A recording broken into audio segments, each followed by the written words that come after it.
Assalamu alaikum dear students, how are you all? Hopefully you all will be fine. So let's start the fifth lecture of Urdu.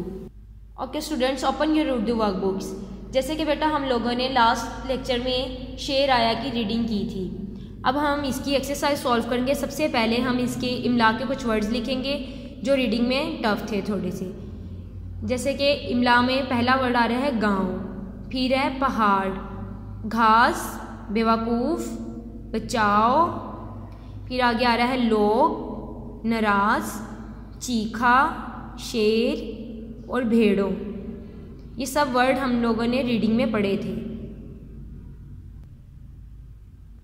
Okay students, अब हम इस exercise का second question solve करते हैं। द्रुज जो आपके दायरे में रंग भरे। गांव में कौन रहता था? शेर, लड़का या पहाड़? लड़का। ऐसे नेक्स्ट है, गांव के पास क्या था? दरिया, पहाड़ या घर? पहाड़। लड़के ने क्या बनाने का सोचा?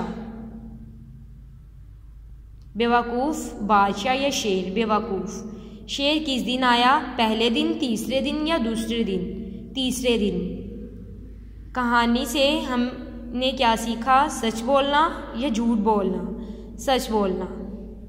क्या करना चाहिए हमें? सच बोलना चाहिए। ओके स्टूडेंट्स, अब हम नेक्स्ट क्वेश्चन पे आते हैं। मुख्तसर सवालात के जवाबात दें। पहला सवाल है, लड़का कहाँ रहता था? गांव में। जवाब क्या है? गांव में। दूसरा सवाल, लड़का चीख कर क्या कह रहा था? आंसर है शेर आया, शेर आया।